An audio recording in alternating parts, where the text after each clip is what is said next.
So I'm rapidly turning into a wannabe video essayist, so I think it makes sense for me to start this off with a hypothetical question. What makes us want to forgive the unforgivable, to find empathy with a monster? I mean, we watch villains do horrible things and then think, that guy's crazy and needs to go down.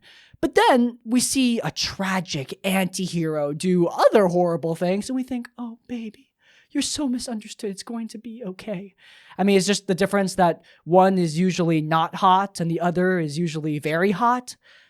I mean, yes, that might be part of the difference, but I do think there is a deeper answer to this. And I think the answer lies with someone like Caleb Widogast. Caleb is probably the most popular character in the Mighty Nine party. I mean, according to my own data, he is the most popular character in the Mighty Nine party. Linked up in the cards when I did that super controversial tier list. But anyway, the point is that no matter what you personally thought of Caleb's story, it's objective fact that many fans, millions of them, found a lot of empathy with Caleb's story. And I want to analyze that. Caleb did some horrible things. He's probably the darkest character ever written for Critical Role. So what makes us love him so much? As Trent Ickathon asked all those years ago in Caleb's childhood, what makes this boy so special? I'm here to find out. So, without further ado, guys, let's get started.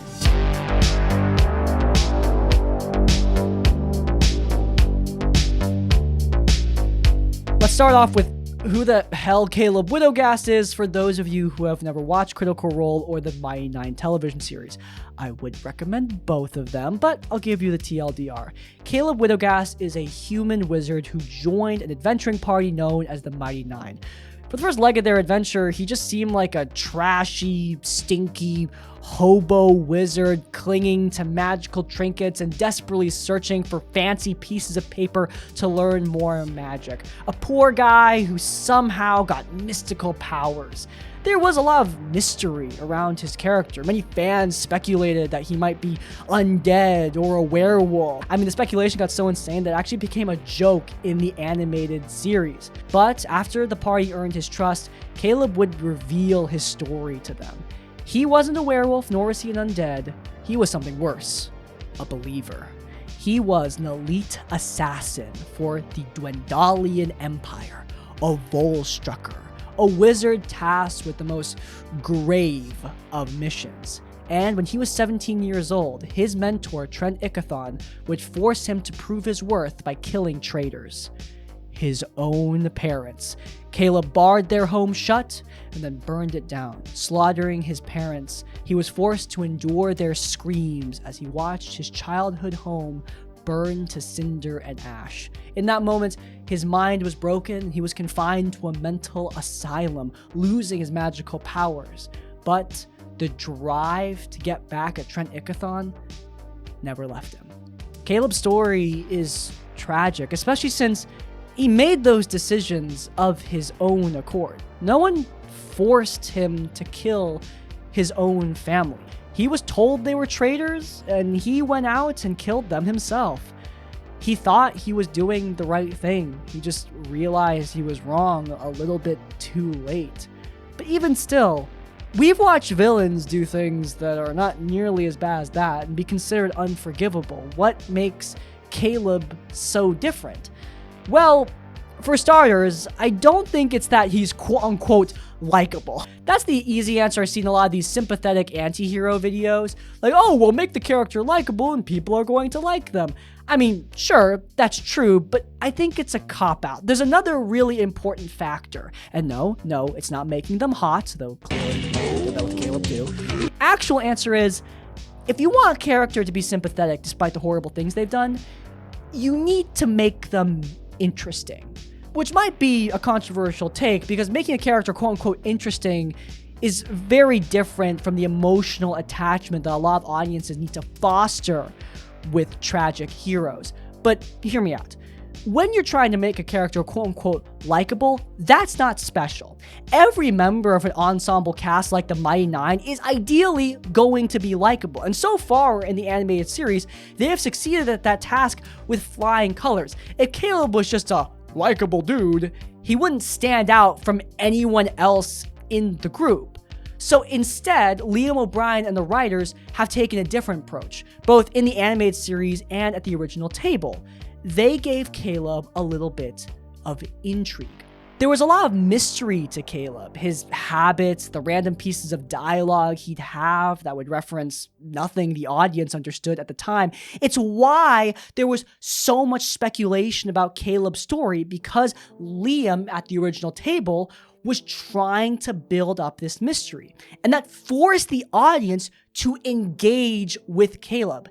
Caleb stood out because he was interesting, because there were so many blanks to fill. The audience paid more attention to him, and therefore they were more willing to notice that he is a pretty likable guy. You need to make them interesting first. Otherwise, it doesn't matter how nice they are, they're not going to stand out. Now, of course, the other end of that equation is that they need to be likable, they need to be nice, and Caleb actually takes a really interesting approach to that as well.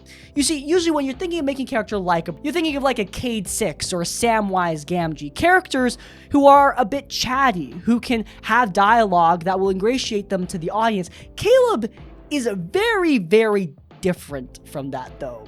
He's quiet, reserved. When he does talk, he talks very little. He's a man of few words, and it's a lot harder to make that kind of character quote-unquote likable. So how did Liam do it? Well, he realized that no one stands alone. Even if Caleb isn't really interacting much with the rest of the party, he has a very, very important relationship in his life that he's constantly trying to foster, and that is his relationship with his best friend, Not. Not the Brave is Caleb's constant companion. She's the one that protects him. She's the one who's been helping him indirectly to flee from his past as a Volstrucker. And that is the main relationship that he fosters throughout the early stages of the campaign before he's really gotten to know the rest of the cast. Caleb might not be talking much with everyone else, but he's talking a lot with Not. The same thing goes for the animated series. We see that relationship grow, and we see how much Caleb cares about this woman. And therefore, we get to see that softer side of his character, even if he is realistically reserved with everyone else due to his past as, a magic assassin. Caleb just in general takes a really interesting approach to building up his character, but the TLDR here is that one, you need to build a character with some kind of notable trait that'll make him stand out from the rest of the group. Otherwise, no one's really going to care about how quote-unquote likable he is, and people are definitely not going to care when the tragic backstory is revealed. Building up that mystery, building up that intrigue is really, really important. And besides that, you need to make the character affable in some way. Even if they're a quiet lone wolf, they must have some kind of relationship. Showcasing that relationship is a great way to make the character much more sympathetic to the audience. Show someone that loves them in universe, and the audience will love them out of universe. Now, with all that being said, those are qualities that exist in both the original campaign and the animated series. I think it's time for us to talk about something that's exclusive to the animated series, because that show made some pretty big changes to Caleb's backstory, and I actually think it makes him a much more interesting character. This video is sponsored by Thorum, the creators of incredible handcrafted wedding bands, rings, and watches. This gorgeous Artemis ring may be the fanciest accessory I own. Now, did I ask for the Artemis because I have an unhealthy one-sided obsession with the goddess in question? No.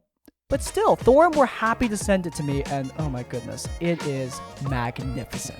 Thorum doesn't make your just everyday wedding band. You can have wedding bands made from whiskey barrels, World War II rifle stocks, tungsten and titanium, even meteorites. And all rings come in this beautiful American walnut wood ring box. Just makes you feel that little bit fancier. So whether you need an anniversary ring, a wedding band, or just a new watch, head over to thorum.com and use code CRISPY20 for 20% off your purchase. That is THORUM.com,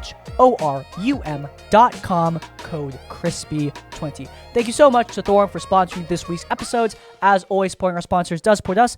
And without further ado, back to class.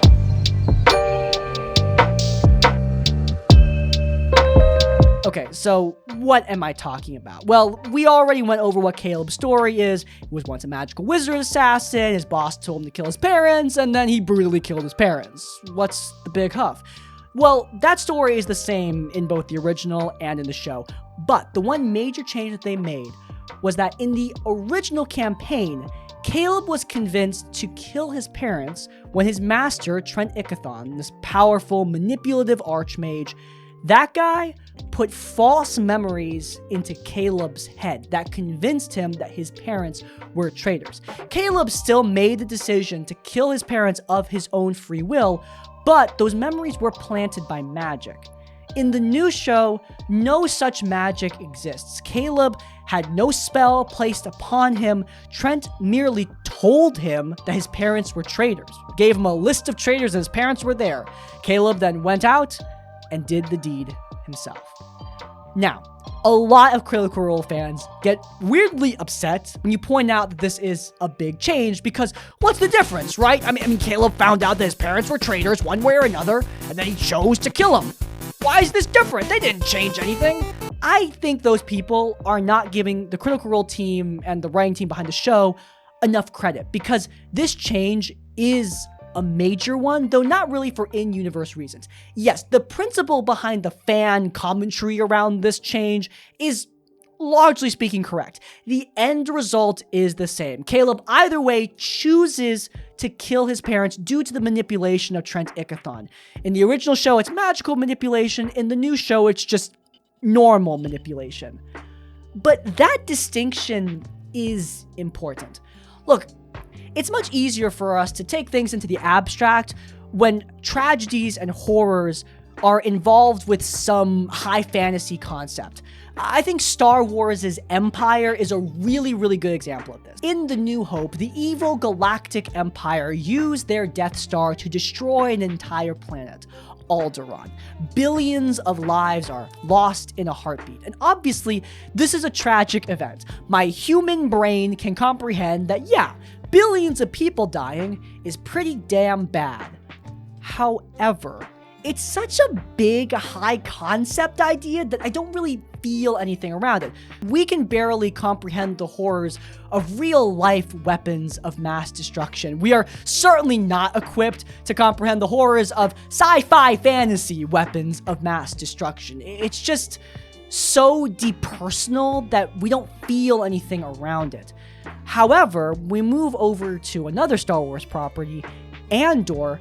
The Empire is much, much easier to hate because that show takes their horrors back down to a ground level. Rather than destroying whole planets, we watch Imperial soldiers arresting citizens. We see them beating and killing protesters. These are events that are much easier for us to understand. They took that one step towards realism, right? It's not quite realistic, right? It's still the sci-fi fantasy galactic empire, but that one extra step out of the high fantasy, high concept sci-fi stuff, that one step towards realism, that made all the difference for the Empire. It made them so much easier to hate and made them so much easier to root against. And it's the same principle being used here with Caleb.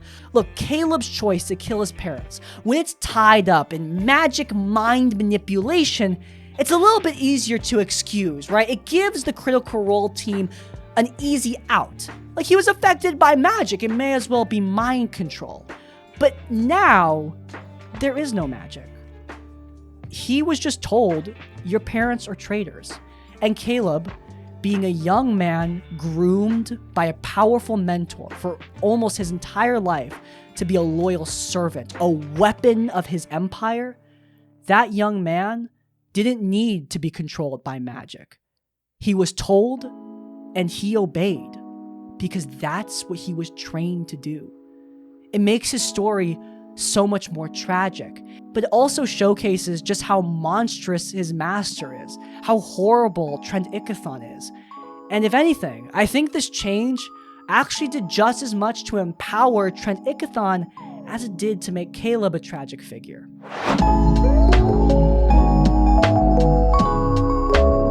We have to talk about Trent Ickathon, the man who groomed Caleb, the man who pushed him to kill his own family. He's obviously the villain of Caleb's story, the true monster behind the curtains. And I think that one minor change served to completely revamp Trent's character. I mean, let me make it clear. Trent in the original campaign, he was awesome, and he was clearly a manipulative mastermind back there. I mean, he's the guy that sparked the war between the Kryn dynasty and the Dwendalian Empire, the mastermind that kicked off this entire story. But again, with those more high concept stuff like starting the big war, it's a little bit harder for us to personalize, to find some emotion in, because it's so big. That problem also exists with his personal manipulations. Once again, he often used magic in order to get people to do what he wanted, which makes sense. I mean, he's a powerful wizard. Why wouldn't he use his magic? However, in the animated series, Trent is much more fascinating because he often doesn't use his magic in order to accomplish his manipulations. There's an amazing scene in the show that highlights this, and that is when Trent is arrested for betraying the king. He's being tortured in prison. He's at about the lowest point you could possibly be at, and yet he is still in complete control. The king asks the warden to remove Trent's gag, and the warden says that the king should beware his wizards speak, obviously referring to his spellcraft. But Trent doesn't cast any spells.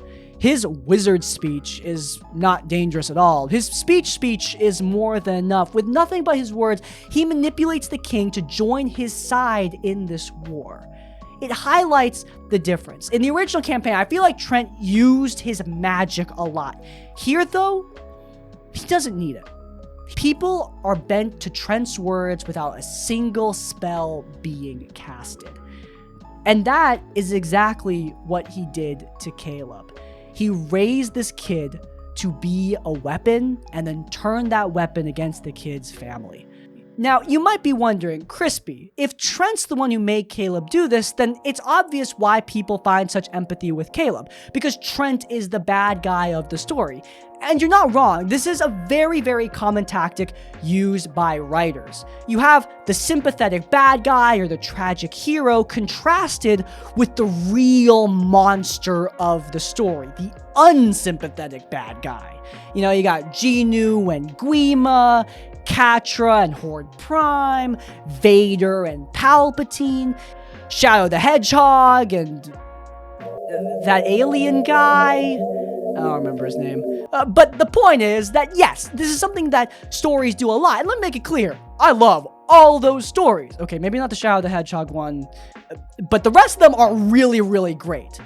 However, I do think sometimes when writers use this trope, it is a little bit disappointing to me because it makes the sins of the character in question, the tragic hero, the sympathetic villain, it makes their sins external. Right? They didn't do this horrible thing. Not really. I mean, the real bad guy of the story made them do it. It's the same problem that I have with Trent using magic to convince Caleb didn't do anything wrong. And honestly, I think that's kind of boring. I like it when characters do horrible things of their own accord and then work through the guilt and the shame and walk that terrible path to redemption. It is a lot more compelling for me. If we excuse all their actions by just pointing at the badder guy in their story, I think that's a lazy shortcut. It also builds into this kind of harmful stereotype of the perfect victim. I mean, this person was the victim of a more horrible person. That means that they can't possibly do anything wrong. Their actions were external to them, when really, that's an absurdity. Unfortunately, victims of abuse, of manipulation, they do horrible things sometimes. and they need to reckon with those actions. They can't excuse every single one by pointing at the badder guy in their life. I find it much more fascinating when a story forces a character to actually wrestle with their actions. And while I don't know how the animated series is going to go on to handle Caleb, I have a good feeling about this one because the series does a great job at showcasing Caleb's unbridled guilt. I mean, his face when he burns his Volstrucker companion alive, that face just screams, I want this all to end. Authors behind perfect victim characters sometimes use guilt as a flaw. Like this character who did horrible things but was victimized by a greater power, they need to let go of their guilt. They don't need to feel that guilt because it wasn't really their fault. But in my opinion, that's the worst thing you could do for a character like Caleb. Because the reason why Caleb is so sympathetic, why we love him so much, what makes him tragic, is that he feels guilt. Real monsters, the Cazadors, the Trent-Ichathons, the Guimas, they don't feel guilt. They don't care about the people that they've hurt.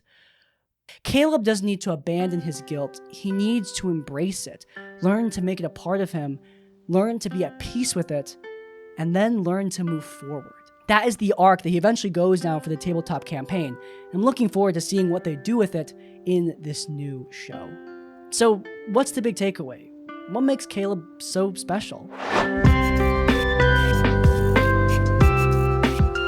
Well, a lot of things, obviously, but I think the most important part of Caleb's story is that it doesn't pull punches. It doesn't give him excuses. Caleb did do horrible things, and his story is about him learning how to now move on and move past it. If you ever want to create a tragic hero or a sympathetic villain for either your book or your D&D game, my advice would be not to pull your punches. Look, if you do your job right and make a character that the players love, they will be invested in them enough to hear out their story. You don't need to give these characters easy excuses or outs for their actions. If anything, I think that makes them a lot less interesting. A character who has to walk that difficult path of redemption will always be more fascinating than someone who has redemption handed to them on the principle of the perfect victim. Caleb's imperfections, the horrors of what he did, and the unbridled guilt he feels are what make him such a special character, and I am looking forward to seeing how his story continues in the Mighty Nein animated series. Oh boy, so this is the second episode of our new character analysis series. I'm going to do 2 more of these. They're going to be like the pilot episode to see if you guys really like this. Don't worry, we will be going back to Dispatch next time, and then after that, we'll see who I analyze. I know that this is a tabletop channel, but I do want to expand and try new things with it, and I think analyzing my favorite characters from movies, television shows, video games, etc. might be a good way to do it. So if you guys really enjoyed this, then leave a like, and also leave any criticism that you may have, because I'm very new to writing advice and character analysis, and I might be bad at it for all I know. I've never done it before. So please give me your feedback. I could really use it. In any case, if you guys enjoyed, you might enjoy the first episode of the series where we analyze Dispatch's Robert. It's linked up in the cards. But before you go, please let me know if you're loyal to the Academy by leaving the comment Widogast to let me know you made it to the end of the video. Also, leave a like on this one and subscribe to Crispy's Academy so you miss any of our content when it comes out. And finally, if you want to support us directly, then head over to our Patreon or get our merch, remember, stuff like that. So it makes these videos possible. And that's like, comment, subscribe, support. I'll see you all next time. Farewell.